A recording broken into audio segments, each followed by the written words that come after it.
আসসালামু আলাইকুম, hello viewers, welcome back to my channel. চলে আসলাম নতুন আরেকটা ভিডিও নিয়ে আপনাদের সাথে কিছুক্ষণ আড্ডা দিতে। আশা করি সম্পূর্ণ ভিডিওটি জুড়ে আপনারা আমার সাথেই থাকবেন। ভিউয়ার্স, শুরুতেই সবার কাছে অনুরোধ থাকলো সবাই খুব মনোযোগ সহকারে না টেনে আমার সম্পূর্ণ ভিডিওটি দেখার চেষ্টা করবেন। টেনে টেনে দেখলে অনেক গুরুত্বপূর্ণ বিষয় মিস হয়ে যাবে, তখন আবার অনেক কিছুই আপনাদের অজানা থেকে যাবে। এছাড়াও সবার কাছে অনুরোধ থাকলো সবাই আমার ভিডিওতে অবশ্যই একটা লাইক দিয়ে যাবেন। লাইক নিয়ে কেউ কৃপণতা করবেন না। আজকে আমার কথাগুলো সবার শোনা উচিত বা সবার জানা প্রয়োজন। তা আমার বিশ্বাস আপনারা অধিকাংশ মানুষরাই, আমার যত শুভাকাঙ্ক্ষী বা ভিউয়ার্সরা আছেন, সবাই এটা জানার জন্য অপেক্ষা করতেছেন বা আমার এই ভিডিওটার জন্য অধীর আগ্রহে অপেক্ষা করতেছেন যে সেদিন গত 6 তারিখ আদালতে কি কি ঘটছে, সারিকা আসছিল কিনা বা সারিকা এসে বিচারককে কি কি বলছেন, সারিকা কি জবানবন্দি দিয়েছেন। তো এগুলো অবশ্যই বলার চেষ্টা করব বা এগুলো বিস্তারিত আপনাদের সাথে আলোচনা করব। তো এইগুলো আলোচনা করতে গিয়েই আবার এই যে সেই কথাগুলো মনে পড়তেছে বা সেই দিনের পর থেকে, গত 6 তারিখের পর থেকে এখনো পর্যন্ত আমি সেদিনের ঘটনাগুলো ভুলতে পারতেছি না।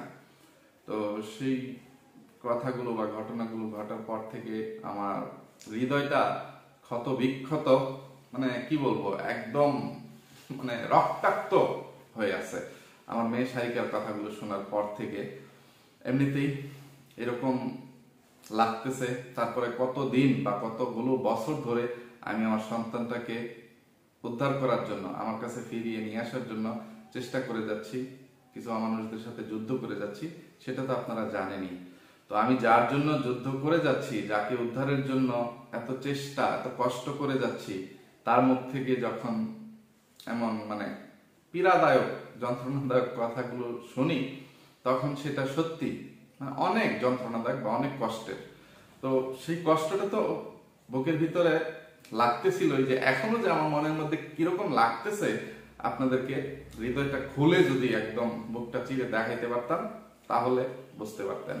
তো এরকমটা লাগতেছে। আমি শেষ থেকেই শুরুটা করি। এরপরে আদালত থেকে বের হয়ে আমি কেন সেদিন সাথে সাথে ভিডিও আপলোড করতে পারলাম না বা সেই দিনই আদালতের আপডেট গুলো দিতে পারলাম না। তো আপনারা তো সবাই জানেনই, যারা রেগুলার আমার ভিডিওগুলো দেখেন, যে আমি যেদিন আদালতে যাই, যেদিন আদালতের তারিখ থাকে, সেই দিন আমার আর ঘুম আসে না, আমি ঘুমাইতে পারি না, যে পরের দিন আদালতে কি হবে, কি কি ইয়েগুলো আমি আমার পক্ষ থেকে উপস্থাপন করব, করব, বিচারককে দেখাবো, এরকম একটা টার্গেট নিয়েই, ওইরকম একটা প্রস্তুতি নিয়েই আমি আদালতে যাই। উকিলকে বোঝাইতে হবে, উকিল জজ সাহেবকে বোঝাবেন। তো এইগুলো তথ্য প্রমাণ একত্রিত করতে গিয়ে একে তো অনেকটা সময় যায়, তারপরে আবার এই যে এক্সট্রা কিছু টেনশন। তো নানান টেনশনে আমি আর সেদিন ঘুমাইতে পারি না, নির্ঘুম একটা রাত পাড়ি দিয়ে আমি সকালবেলায় আদালতে যাই।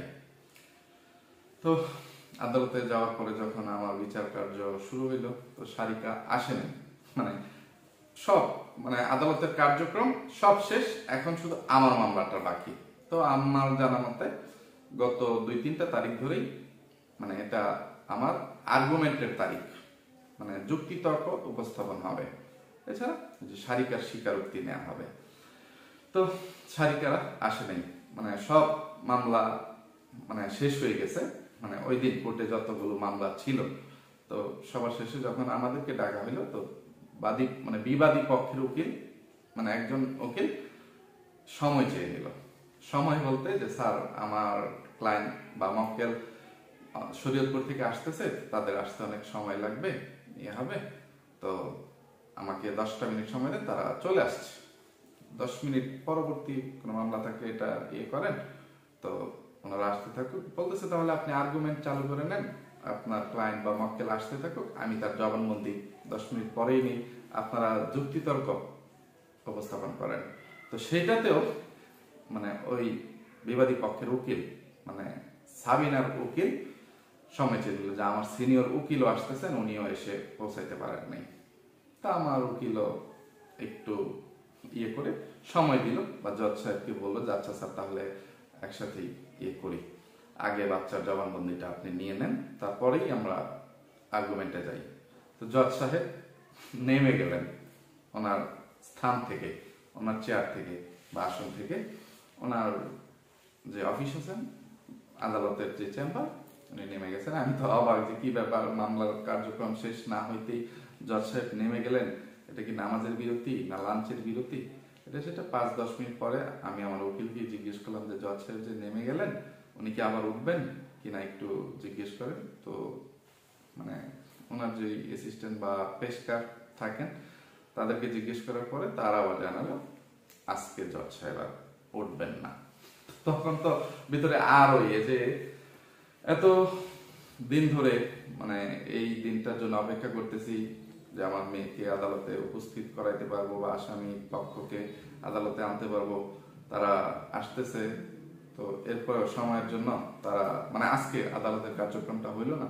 তারপর আবার পেশকার সাহেব একটু আশ্বস্ত করলেন যে বাচ্চা আসলে উনি পার্সোনালি ওনার রুমে বাচ্চার জবানবন্দি নেবেন। তখন একটু আশ্বস্ত হইলাম। আচ্ছা, এবার সে যে রুমে নিবে, রুমে কি বলবে না বলবে, এখানে হল রুমে আদালতের পক্ষে যদি সবকিছু হইতো তাহলে তো আমি দেখতে পারতাম, জানতে পারতাম, সবাই শুনতে পারতো, জানতে পারতো। এখন রুমের মধ্যে কি হবে না হবে, জজ সাহেব একা কি মেয়ের জবানবন্দি নেবেন, কি বলবে না বলবে আমি তো জানতে পারবো না। মানে হার্টবিট বেড়েই যাচ্ছে, দুশ্চিন্তা বেড়ে যাচ্ছে, টেনশন বেড়ে যাচ্ছে। এইরকম পরিস্থিতির মধ্যে শেষমেশ এগুলো হইলো। তো বের হওয়ার পরে সারিকা কি বলছে না বলছে সেইগুলো বলার আগে আমি বলি মেজাজ কি কারণে খারাপ। একে তো মনে করেন যে সারা রাত নির্ঘুম পাড়ি দিয়ে গেলাম, করলাম, তারপরে এরকম হার্টবিট, উত্তেজনা, টেনশন, তো কষ্ট, সারিকার কথা শুনে যন্ত্রণা, কষ্ট যতটুকু পাওয়ার পাইছি। শেষমেশ সারিকা যখন বের হয়ে যায় আমি একটু আবেগ আপ্লুত হয়ে ক্যামেরাটা চালু করছিলাম আদালতের বারান্দায়, যে সারিকা আসছে। বা অনেকদিন ধরে আমার আম্মা তো সোজা কথা কারো ভিডিওই দেখে না, আমার ভিডিও দেখে না। আমার আম্মার কাছে সোজা কথা কোনো অ্যান্ড্রয়েড মোবাইলই নেই, একটা বাটন মোবাইল আছে। আমরা মানে সব ছেলেরা যাতে আম্মার খোঁজ খবর নিতে পারি, কারণ এক একজন ছেলে এখন আলাদা আলাদা আলাদা আলাদা বাড়ি করে এক এক বাড়িতে থাকা হয়। তো সোজা কথা আম্মা বাপের বাড়ি মানে মামাদের সাথে, খালাদের সাথে, ছেলেদের সাথে, ছেলের বউদের সাথে যোগাযোগ করার জন্য যে ফোনটা ইউজ করে, এটা একটা বাটন মোবাইল হইলেই চলে, এর বাইরে কোনো মোবাইল ইউজ করে না।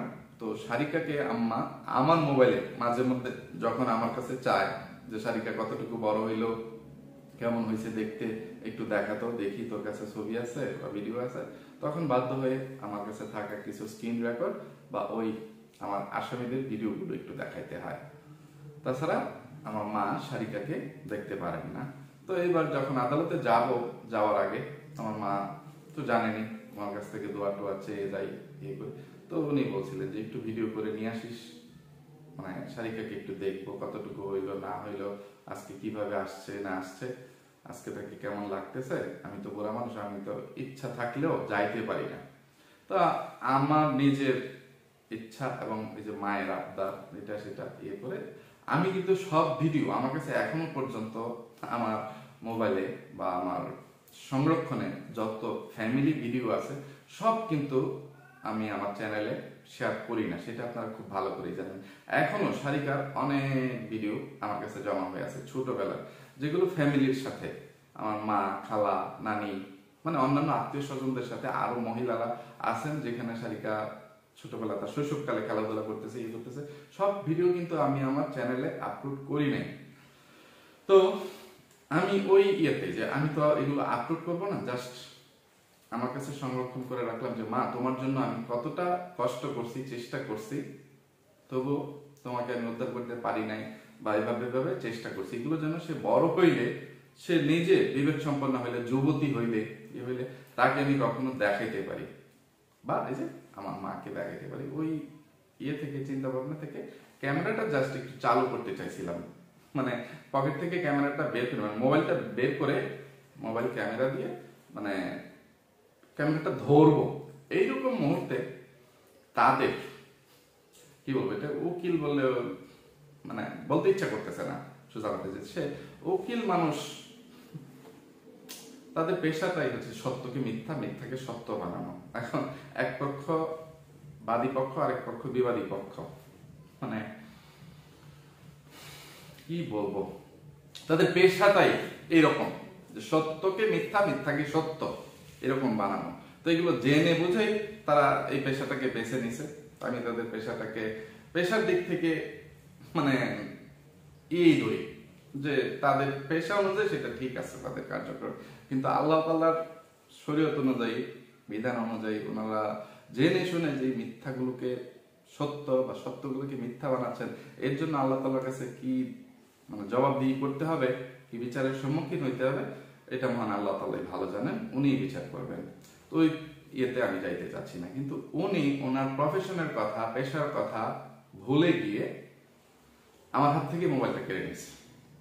আমি এখন ক্যামেরাটা মানে মোবাইলটা শুধু বের করছি, ক্যামেরা মানে করি নাই, ভিডিও চালুও করি নাই, আমার হাত থেকে মোবাইলটা ছু মেরে কেড়ে নিয়েছে। মানে আমি সবার সামনে থেকে যে আমি একা, আর আমার আসামি পক্ষ বা বিবাদী পক্ষ তারা কে কে আসছিল সেটা বলি। সাবিনা, আরিফ, আর নয়া বাদাইমা শাহিন, তার মা, চারজন, আর সারিকা, আর সাবিনা ছোট বাচ্চাটা, এই কয়েকজন তারা আসছে। তাছাড়া তাদের পক্ষে 2 জন উকিল। তো এতগুলো মানুষ যখন বের হয়ে চলে যায়, আবার সারিকার সামনে আর আদালতে কোনো আশা হবে না, সারিকার কাজ শেষ। তো তাকে আবার কবে না কবে আমি দেখতে পাই এইভাবে সামনাসামনি করে। তা আমি সেই যে একটু ভিডিও করে সংরক্ষণ করে রাখি। তো সেই উদ্দেশ্যে ক্যামেরাটা বের করছি, বের করার সাথে সাথে আমার হাত থেকে ক্যামেরাটা তাদের পক্ষের উকিল কেড়ে নিল। আমি বললাম আপনি তো এটা করতে পারেন না, আমার মোবাইল আমাকে দেন, আমি কি আমার মেয়েকে একটু ভিডিও করতে পারি না? সেই অধিকার কি আমার নাই? আমি আমার মেয়েকে কাছে পাচ্ছি না, এটা একটা যন্ত্রণা, এটা একটা কষ্টের মধ্যে আমি এতগুলো বছর ধরে মানে আসি করতেছি, তারপরে আমার মেয়েকে ভিডিও করার অধিকারটুকু কি আমার নাই? আপনি আমার ক্যামেরাটা কেড়ে নিলেন কেন, মোবাইলটা কেড়ে নিলেন কেন? বলতেছে না আপনি আদালতে এটা পারেন না, এটা নাই। তখন বললাম, আমি ভাবলাম যে আদালতের রুম থেকে যেহেতু বের হয়ে গেছি, তা আমি তো রুমে করি নাই, বাইরে করছিলাম। বলতেছে না আপনি এখানে পারেন না। আমি বলছি আচ্ছা তাহলে ঠিক আছে, আমার মোবাইলটা দেন। তারপর উনি মানে বলতেছে যে এই ভিডিও রাখতে দিবে না, এই সেই করে দিবে। আমি বলছি আপনি চেক করে দেখেন এখানে কোনো ভিডিও আছে কিনা, যদি থাকে সেটা ডিলিট করে দেন, ভিডিও করতে পারিনি। সে আমার গ্যালারিতে ঢুকে মানে আমার আরো কয়েকটা ভিডিও মানে আমার ফ্যামিলি রিদা বা প্রয়োজনীয় অন্য কিছু ভিডিও ডিলিট করে ফেলছে। তো তারপর আমার মোবাইলটা দিচ্ছে। তো ততক্ষণে এইসব হইতে মানে সাবিনারা চলে যাচ্ছে। এর মধ্যে মানে আমার উকিল একটু মনক্ষুণ্ণ হয়েছে, বলছে না কিবরিয়া তুমি আদালতে যেহেতু করছো এটা ভুলই করছো। তারপর আমি বললাম আচ্ছা ঠিক আছে, যদি ভুল হয়ে থাকে তাহলে আমি সরি, যে নেই। তখন আবার ওই পক্ষের উকিল আরেকটু সাহস পেয়েছে। আমার উকিল যখন বলতেছে এটা পিটিশনে, এই বিষয়টা সামনের তারিখে পিটিশনে দেওয়ার জন্য এটা সেটা, আমরা আচ্ছা যা খুশি তাই করেন, তবে মানে আমাকে যখন উল্টা পাল্টা অনেক মানে ধমকাচ্ছে ওই পক্ষের উকিল এটা সেটা, তখন আমি বললাম যে আপনিও এখন একটু বেশি করতেছেন। আমারটা মনে করেন আমি আবেগে একটা ভুল করছি, কিন্তু আপনি এখন যেটা করতেছেন সেটাও আপনি একটু বেশি করতেছেন। আমি সরি বলছি, আমি আবেগ ধরে রাখতে পারি নাই, সেই জন্য মানে ক্যামেরা চালু করতে চাইছিলাম, তো এটা যদি আমার ভুল হয়ে থাকে সেই জন্য আমি দুঃখিত। কিন্তু আপনিও যেটা আমার সাথে করছেন সেটাও ঠিক করেন নাই। আমি যদি ভুল করে থাকি বা কোনো অন্যায় বা ক্রাইম করে থাকি, সেটা শাস্তি দেওয়ার অধিকার বিচারকের আছেন বা আইন প্রশাসনের আছে, আপনার নাই। আপনি বিচার দিতে পারবেন, আপনি বিচার করতে পারবেন না। তখন সে আরো উত্তেজিত হয়ে গেছে, আমি কি করতে পারি না করতে পারি এখনই আপনাকে দেখাচ্ছি। আমার হাতে ধরে টানাটানি শুরু করে আমাকে জজের কাছে নিয়ে যাবে, জজের চেম্বারে। তখন আমি ওনার সাথে ধাক্কাধাক্কি করবো বা করবো? আমি মানে সোজা কথা একবারই জজের কাছে তো আমার যাওয়ার প্রয়োজন নাই। আমার যদি কোনো অন্যায় অপরাধ হয়ে থাকে আমার নামে অভিযোগ করবে, আমার নামে যদি মামলা হয়, ওয়ারেন্ট হয়, মানে আইন ভঙ্গ করে থাকি, তাহলে পুলিশ প্রশাসন এসে আমার কাছ থেকে কৈফিয়ত নিবে বা বিচার কাছে হবে। কিন্তু সে তো আমার বিচার করতে পারে না, তাই না? তো এইসব আমার একটু মানে একে তো মনের কষ্টে যন্ত্রণায় মানে ভিতরে মানে রক্তক্ষরণ হচ্ছে, তারপর তার সাথে যে রাগটা উঠে গেছে বা সে যে আচরণগুলো করছে এটা সেটা আমি রাগ মানে ওইখানে দাঁড়িয়ে থাকলে আরো মেজাজ গরম হবে, আমি 2-4টা জবাব দিব এই সেই। তো আমি যাতে মানে পরিবেশ মানে পরিস্থিতি মানে কোনো রকম সিন ক্রিয়েট ধরনের এর চেয়ে বেশি কিছু সে যা করতেছে সেই করুক, আমি কিছু বলতে গেলে তখন আবার বার্গেনিং হবে, এটা সেটা আমি না করে আমি সেখান থেকে চলে আসছি। বা আমার উকিলও বলছে কি বিয়া তুমি চলে যাও, তোমার সাথে এলাকায় দেখা হবে। আমার উকিল যেহেতু আমার এলাকারই, তো উনিও বলছে তুমি চলে যাও, তোমার সাথে বাড়িতে গিয়ে এলাকায় দেখা হবে, আমি বলবি গিয়ে তোমাকে ফোন দিব। তো চলে আসলাম। এই জন্য সোজা কথা মেজাজটা খুবই খারাপ। আর সেদিন ওই যে নির্ঘুম রাত পারি করে সারাদিন করাতে আস্তে আস্তে সন্ধ্যা হয়ে গেছে আমার এলাকায় আসতে আসতে। তো এসে মানে শরীরটা খুবই ক্লান্ত এবং অসুস্থ হয়ে গেছিলাম, মাথা ব্যথা, একটা জ্বর জ্বর ভাবও চলে আসছে। তো সেদিন যে ঘুম দিছি আসার পরে শুধু মানে সকালের নাস্তা, দুপুরের খাবার বা রাতের খাবার তিনটা মনে করেন একসাথে আমি সন্ধ্যায় খাইছি। খাওয়ার পরে মাথা তীব্র মাথা ব্যথার যন্ত্রণায় আমি আর করতে পারতেছিলাম না। রিদার আম্মুকে শুধু বললাম যে একটু মাথাটা টিপে দাও, দেখি আমি একটু ঘুমাইতে পারি কিনা। মানে ঘুম আসতেছে কিন্তু মাথা ব্যথার যন্ত্রণাতে ঘুমাইতে পারতেছি না। তো রিদার আম্মু মাথা টিপতে টিপতে একসময় ঘুমিয়ে গেলাম। তো ঘুম ভাঙতে ভাঙতে পরের দিন সকালেই ঘুম ভাঙলো, ঠিক আছে। তো সেই দিন ইচ্ছা ছিল সন্ধ্যায় আপনাদের সাথে কথা বলবো। সেদিন তো মনে হয় যে কত তারিখ, 7 তারিখ। তো 7 তারিখে আবার মানে করলাম যে ভিডিও করব, করছি। তখন দেখি মেমোরিতে মানে জায়গা মোটামুটি অনেকটাই ফুল হয়ে আছে। এমনিতে মেমোরির মানে অনেক আছে আমার, মানে যে সারিকার বা আপলোড না করা বা ফ্যামিলির জন্য সংরক্ষণ করে রাখা অনেক ভিডিও ডিলিট করার মতো না, বা ডিলিট করতে মায়া লাগে, এরকম কিছু জিনিস স্মৃতি হিসেবে রেখে দিয়েছি, যেগুলো ডিলিট করা মানে সম্ভব না বা ডিলিট করতে ইচ্ছা করে না। যদি বাই চান্স অন্য কোনোভাবে না কোনোভাবে নষ্ট হয়ে যায় মানে রেখে দিই। তো অন্য আমি যে এখন যে কথাটা বলতেছি আমার এই ভিডিওটা আপলোড করার সাথে সাথে কিন্তু আমার ভিডিওটা ডিলিট হয়ে যাবে।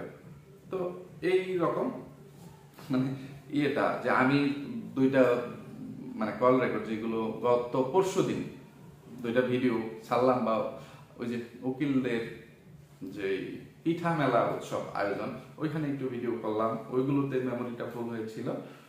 তো ওইগুলো তো একটু ডিলিট করে জায়গা খালি করতে হবে। এখন যদি ডিলিট করে দেই তাহলে আবার আপলোড করবো কি এই সেই। তো ওইগুলো আপলোড করে চাইলাম যে পরে আবার একটা ভিডিও বানাবো। তো এইগুলো আপলোড করতে করতে যেহেতু অনেক রাত হয়ে গেছে, আমি আর সেদিন আপনাদের সাথে কোনো আড্ডা দিতে পারিনি। তো এটা মানে যে কোনো কারণেই হয়ে গেছে। তো গতকাল কি ইচ্ছে ছিল আপনাদের সাথে মানে ওই বিষয়টা, আদালতের বিষয়টা বা সারিকার জবানবন্দিগুলো কি ছিল সেইগুলো আপনাদের সাথে আলোচনা করবো। তো ভিউয়ার্স মনে কিছু নেবেন না, আমি কথাগুলোকে অনেক মানে ভাবে মানে কি বলবো, সময় যেহেতু চলেই গেছে, এখন আবার আমি প্রথম থেকে শুরু করতে গেলে ভিডিও বানাইতে অনেক সময় লাগবে। তো মানে কথা বলতে গিয়ে একটু হজবরল লাগিয়ে ফেলতেছি, বিষয়টাকে বড় করে ফেললাম, সেই জন্য আন্তরিকভাবে দুঃখিত। বিষয়টাকে ক্ষমা সুন্দর দৃষ্টিতে দেখবেন। তো আমি যাই, গতকালকে ভিডিও করতে পারিনি ব্যবসায়িক কাজে, ব্যক্তিগত আরো কিছু ব্যস্ততার জন্য। যে অনেক চেষ্টা ছিল যে গতকালকে ভিডিও বানাবো, কিন্তু যখন দোকান বন্ধ করে চলে আসি তখনও আবার দোকানে কাস্টমার আসে। দোকান থেকে দোকান বন্ধ করে নিচে চলে আসছি, মোটর সাইকেলে উঠবো, এরকম সময় এলাকা থেকে কিছু কাস্টমার গেছে দোকানের তালা খুলিয়ে মানে বিয়ের কিছু কেনাকাটা করবে। তো আমার দোকানে তারা মোটামুটি 8-10 জন মানুষ গেছে। তো সেইখানে ঘন্টাখানেক সময় চলে গেছে। তো এই কারণে দোকান বন্ধ করতে করতে অনেকটা রাত হয়ে গেছে, মানে আবার পুনরায় খোলাতে, এই জন্য আর কোনো ভিডিও আপলোড করতে পারিনি। তো এখন সংক্ষিপ্ত আকারে আদালতের ঘটে যাওয়া বিষয়গুলো একটু বলি, কি কি ঘটছে। তো সারিকা আসার পরে, সারিকা যেহেতু চেম্বার থেকে বিচারক নেমে গেছে, মানে চেম্বার থেকে বলতে ওনার যে আসন, আদালতের রুম কক্ষ, রুমই তো কক্ষ, ওইখান থেকে নেমে গেছে। তো উনি ওনার পার্সোনাল যে রুমটা থাকেন ওই চেম্বারের মানে ওইখানে বসছেন। ওইখানে প্রথমে সারিকাকে একা ডেকে নিয়ে গেছেন। সারিকা সেখানে কি বলছেন না বলছে সেটা বিচারকই জানেন, আমরা কেউ জানি না। সেখানে বিচারক এবং সারিকা ছাড়া আর কেউ উপস্থিত ছিল না। তো তারপর 5-7 মিনিট পরে মানে বাচ্চার মা এবং বাবাকে ডাকা হলো। তো তখন আমি গেলাম, সাবিনাও গেল। তো আমার উকিলের সাথে যাইতে চাইলাম, তাদের উকিল আবার বলতেছে স্যার আপনাকে ডাকে নাই, যে আপনি থাকেন। আবার বেশ করে বললো আচ্ছা ঠিক আছে, দুই পক্ষের উকিলই যান। তো আমরা গেলাম। সারিকা যে কথাগুলো বললো মানে প্রশ্নগুলো বিচারক কি করছেন নাম, পিতার নাম, মাতার নাম, ঠিকানা, ক্লাস, এইগুলো জিজ্ঞেস করছে। তো আমি কি বলবো, মানে গত একটা ভিডিওতে একটু এটাকে কি বলবো বোকা বানানোর চেষ্টা বলেন বা আমার নিজের স্বার্থে একটু মানে পলিটিক্স বলেন, আমি চাইছিলাম ওই মূর্খগুলোকে একটু বোকা বানাই, কিন্তু ওই মূর্খগুলো বা আমার আসামিগুলো মানে মূর্খ হইলেও তারা কিন্তু এত বোকা না। এত বোকা হইলে এত হাজার হাজার লক্ষ লক্ষ ভিউয়ার্সদের মাথায় কাঁঠাল ভেঙে খাইতে পারতো না। এত ভিউয়ার্সদেরকে বোকা বানিয়ে ধোকা দিয়ে তারা এখান থেকে লাভবান হইতো না। তো আমি একটা কথা বলছিলাম যে সারিকা যেন আদালতে বিচারকের সামনে বাবার নাম বলার সময় মানে আমার নাম বলে, যদি আরিফের নাম বলে তাহলে বিচারক বা কি জানো রায় হয়তো বা আমার পক্ষে আসবে না, আমার বিপক্ষে যাবে। যদি আরিফের নাম বলে মানে তাহলে আমার এটা ক্ষতি হবে, যাতে করে সারিকাকে দিয়ে আরিফ বলতে হবে এটাই তারা শিখিয়ে নিয়ে আস। ওই মূর্খগুলো এটাই করতো, কিন্তু তাদের উকিল তো আর তাদের মতো এতটা মূর্খ বা অশিক্ষিত না। তো উকিল যেভাবে শিখিয়ে পড়িয়ে দিছে সেটাই করছে। সারিকাকে যখন জিজ্ঞেস করা হয়েছে তোমার বাবার নাম কি, সারিকা বলতেছে কিবরিয়া, আর সারিকার নাম রেবেকা সুলতানা সারিকাই বলছে, মরিয়ম বলে নাই। তো যখন মানে হলরুম থেকেই তাকে শিখিয়ে দেওয়া হচ্ছে, নাম জিজ্ঞেস করলে বলবা রেবেকা সুলতানা সারিকা, বাবার নাম জিয়াউল হক কিবরিয়া, এই সে পরে তো মানে একটু ইয়ে হয়ে গেছে, সারা বছর বা সারা ছোটবেলা থেকে কি শিখিয়ে বড় করলো বা ভিডিওতে ইয়ে করে, আর এখন কি মিথ্যাচারিতা শুরু করে দিয়েছে এই সে। তো সারিকাকে যখন জিজ্ঞেস করছে তুমি কার সাথে থাকবা, তো অবশ্যই একটা পাখি পুষলেও সে যদি পুষ মানে সে তার মনিবের কথা বলে, যে তাকে পালে বা যে তাকে সবচেয়ে বেশি ভালোবাসে বা আদর করে, তার সাথে মিশে সময় কাটায়, তার শেখানো কথাগুলোই বলে। তার সাথে কোনো আত্মীয়তার সম্পর্ক লাগে না। আবার যদি তাকে অন্য কোথাও বিক্রি করেও দেওয়া হয় তাহলে যে নতুন মালিকের কথা শুনে ফেলে, যে পোস্টম্যানে যা বলে হয়তো বা কিছুদিন সময় লাগে, তখন কিন্তু আবার নতুন মালিকের কথা বলে, তাই না? তো সারিকা যেহেতু এতদিন পর্যন্ত এতগুলো বছর ধরে আমার কাছে নাই, আমি তাকে আমার কাছে রাখতে পারতেছি না, তার সাথে কোনো যোগাযোগ করতে পারতেছি না, এটা সেটা, তো সে তো আমার কথা বলবে না বা আমার প্রতি তার কোনো মায়া মমতা টান ভালোবাসা কিছুই থাকবে না। তো তাকে ভয় দেখিয়ে করা বা ইমোশনালি ব্ল্যাকমেল করে করা, যে কোনো ভাবে করা, তাকে যা শিখিয়ে নিয়ে আসছে সে তাই বলছে যে আমি আমার মার কাছে থাকবো। বাবার কাছে কেন থাকবে না? তোমার বাবা মানে কাছে কেন থাকবে না? অভিযোগ আমার বাবা আমার মাকে গালিগালাজ করে, অনেক বকা দেয়। কোথায়? ইউটিউবে ভিডিওর মধ্যে। আচ্ছা, এখন আমার সন্তান সারিকাকে এটা কে বোঝাবে আমি কি কারণে ওই সাবিনাকে গালিগালাজ করি?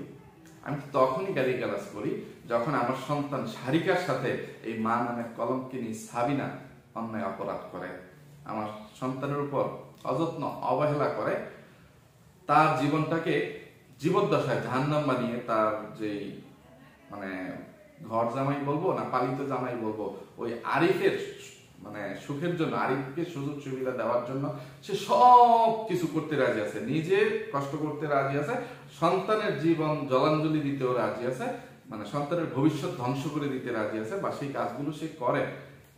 এইরকম যখন করে আমার সন্তানের উপর অন্যায় অত্যাচার অবিচার অবহেলা, তখনই তো ওই সাবিনাকে আমি গালিগালাজগুলো করি। এই জিনিসটা সারিকাকে কে বোঝাবে? তো সারিকা শুধু ওইখানে আমার কথা বলার কোনো সুযোগ ছিল না। সারিকা শুধু যা বলবে বিচারক তার লিপিবদ্ধ করবেন, তাই লিখবেন, ইয়ে করবেন। তো এইভাবে উনি লিখছেন। এরপরে যে প্রথম অবস্থা এরকম যে আমাকে দেখে আমি যখন একটু ভালো মন্দ জিজ্ঞেস করতেছিলাম, আম্মু তুমি কেমন আছো, এটা সেটা আমাকে জিজ্ঞেস করতেছে আমি কে, আপনি কে, এই সে। আচ্ছা, এখন আমার প্রশ্ন বিচারকের উদ্দেশ্যে। তখন তো আমি সারিকাকে প্রশ্ন করতে পারি নাই, প্রশ্ন করার অধিকার ছিল না বা সময় সুযোগ ছিল না। যে আমি কে সেটা যদি সে নাই জানে, তাহলে যে কিবরিয়া তার বাবা, এটা তাকে মানে এটা সে কিভাবে বললো? এটা যে শিখিয়ে দেওয়ার কথা। তো এটা আমার জয় বলবো না মানে এটা আমার পরাজয় না এটা আমার এক ধরনের জয় বা বিজয়? ভিউয়ার্স আপনারা বলেন তো, সবকিছুর পরে সারিকা যেখানে এতদিন পর্যন্ত নিজেকে মরিয়ম নামে পরিচয় দিয়ে আসতেছে, আমার নাম মরিয়ম, স্কুলে তার বান্ধবীদের সাথে সব জায়গায় মরিয়ম মরিয়ম বলে পরিচয় দেয়, আরিফ ওই রোহিঙ্গার বাচ্চাকে, ওই ফকিন্নির বাচ্চাকে তার বাবা বলে ডেকে আসতেছে, পরিচয় দিচ্ছে। তা এখন সে বাধ্য হয়ে এই যে মানে তার মানে ওই মা নামের কলঙ্কিনী মায়ের শিখানো বলি বা উকিলের শিখিয়ে দেওয়া বলি বলতে হইলো যে কিবরিয়া তার বাবা। তাহলে এখন কি সারিকার মাথায় কি হবে না যে আমি এতদিন পর্যন্ত আমার মা আমাকে একটা জিনিস শিখায় আসছে, এখন আবার নতুন করে কি শিখাচ্ছে যে কিবরিয়া আমার বাবা, এই সেই। তো এখনকার কথা তো নিশ্চয়ই সারিকা বলবে না। সারিকার বয়সটা যখন 3 বছর বা 3.5 বছর ছিল, যখন তার সাথে আমার ডিভোর্স হয়েছে, ওই সাবিনার সাথে ডিভোর্স হয়েছে, তখন তো সারিকার বয়সটা 3 বছর 2 মাসের সময় সাবিনা আমার কাছ থেকে চুরি করে চলে গেছে। আর ডিভোর্সটা লেখালেখি হইতে হইতে 3.5 বছর মানে সারিকার বয়স। তো তখনকার কথা যদি সারিকা ভুলে যায়, অন্তত পক্ষে এখন সারিকার বয়সটা 10.5 বছর, এখনকার কথা তো নিশ্চয়ই সারিকা ভুলবে না, তাই না? যে তাকে নতুন করে শেখানো হচ্ছে যে কিবরিয়া তোমার বাবা, এই সেই। তো তখন চলে আসার সময় সারিকাকে শুধু বলছিলাম, মামনি তুমি যে বলছো তোমার বাবা তোমার সাথে যোগাযোগ করে নাই, তোমার সাথে তোমার কোনো খোঁজ খবর নেয় নাই, এগুলো জিজ্ঞেস করছিল বিচারক। তখন সারিকা বলছে না। তখন শুধু আমি এটুকু বলছি যে মামনি এই যে এই মামলাটা 4 বছর ধরে চলতেছে, এটা কেন চলতেছে জানো? তোমাকে উদ্ধার করার জন্য, তোমাকে আমার কাছে ফিরিয়ে নিয়ে আসার জন্য। এবং এই মামলা করার আরো 3 বছর আগে থাকতে, তোমার আম্মুকে ডিভোর্স দেওয়ার পর থেকেই আমি তোমাকে পাওয়ার জন্য চেষ্টা করে যাচ্ছি, কিন্তু আমি পারতেছি না, ওই যে তোমার মা খালাদের জন্য, তোমার নানির বাড়ির মানুষদের জন্য। এটা তুমি তোমার মাথায় রেখো। তো তারপর বিচারক ওই দিনের মতো বিচার কার্য শেষ করে দিয়েছেন। বলছে সামনের তারিখে আপনারা আর্গুমেন্ট করেন, মানে আপনাদের যুক্তি তর্কগুলো যা আছে সেদিন উপস্থাপন করবেন, সেদিন আপনাদের কথা শুনবো। তো সেই তারিখটা আগামী 14ই জানুয়ারিতে পড়ছে। তো বিচারক নিজেই জিজ্ঞেস করছেন যে কবে আসতে পারবেন, কবে হইলে আপনাদের জন্য ভালো হয়। আমাদের দুই পক্ষের উকিলে বলছেন স্যার আপনার সুবিধা মতো আপনি একটা তারিখ দেন। তো আগামী মঙ্গলবার উনি একটা তারিখ দিয়েছেন। তো আগামী মঙ্গলবার 14ই জানুয়ারি। তো আপনারা সবাই দোয়া করবেন আল্লাহ তাআলা এই বিচারকের মাধ্যমে এমন কোনো মানে ওহির মতো ভাবে এরকম কোনো একটা রায় মানে দান করুক। হয়তোবা সেই দিন আর্গুমেন্টের দিন কোনো রায় নাও আসতে পারে, রায়টা পরে কোনো একদিন আসবে, আর আলাদা দিনে আসবে। তো আর্গুমেন্টের জন্য আমি আমার পক্ষের সব তথ্য প্রমাণগুলো উপস্থাপন করতে পারি। আর আমি আশা করবো আমার ভিডিওগুলো যেন বিচারকের নজরে আসে, কারণ তারাও ওই যে আমার ভিডিও কিছু রেফারেন্স দিচ্ছে যে আমি গালিগালাজ করি, এই সেই। কিন্তু বিচারকের যেন এইটুকু মানে ইয়ে হয়, উনি বিবেক দিয়ে চিন্তা করেন যে আমি কেন আমার আসামিদেরকে গালিগালাজ করি। তো এটাই হচ্ছে মূল বিষয়। তো ভিউয়ার্স মানে আমার যতই কষ্ট লাগুক, হৃদয়টা ভেঙে চুরে মানে খান খান হয়ে যাক, রক্ত মানে জোরে হৃদয়টা মানে চৌচির হয়ে যাক বা ক্ষত বিক্ষত হয়ে যাক, সবকিছুর পরে একটু হয়তো বা আমি আমার হৃদয়কে বা মনকে সান্ত্বনা দিতে পারবো বা পারতেছি যে আমার মেয়ে এখন তার বাবার নামটা কিবরিয়া হিসাবে জেনে গেছে, বা এখন থেকে তাকে এইরকম জিজ্ঞেস করলে তাকে এটাই বলতে হবে। তো এই জিনিসটা যখন তাকে ভালোভাবে শেখানো যাবে, সে বিবেক সম্পন্ন হবে যে জন্মদাতা পিতা কে বাবা ডাকা ছাড়া মানে অন্য কারো নামে সমাজে পরিচিতি অর্জন করলে বা পরিচয় দিলে ইয়ে করলে সে চিরস্থায়ী জাহান্নামী। জান্নাত জাহান্নাম এগুলো কি, এগুলো শাস্তি কতটা ভয়াবহ, পরকাল এবং ইহকাল এইগুলো তাকে আগে চেনাইতে হবে, বুঝাইতে হবে। তাহলে একদিন না একদিন এই যে মানে ইদানিং সোজা কথা আমি চাই তো সম্পূর্ণই যে বিচারকের মাধ্যমে এমন কোন একটা রায় আসুক যাতে সারিকা সম্পূর্ণ আমার কাছে চলে আসে। তো সময়ের অভাবে আরো কিছু কথা এখানে বলতে পারলাম না। সোজা কথা মানে আমি যখন এই যে আদালতের প্রথম দিকে যে ক্যামেরা কেড়ে নেওয়ার সময় কথাগুলো বলতেছিলাম, তখনও মানে আমার মাথায় ওই দৃশ্যগুলোই বাসতেছিল, আর ওই যে সারিকার বলা কথাগুলো যে আমার হৃদয়ে প্রত্যেকটা মানে এক একটা ইয়ের মতো ছুরির মতো করে মানে ঘাই দিছে, পোজ দিছে এরকম। তো আল্লাহ তাআলা যেন আমাকে আরো কষ্ট যন্ত্রণা সহ্য করার শক্তি দান করেন, ধৈর্য ধরার শক্তি দান করেন। আমার মেয়েটাকে সোজা কথা সবকিছুর পরে নিরাপদে রাখেন, হেফাজতে রাখেন, ভালো রাখেন।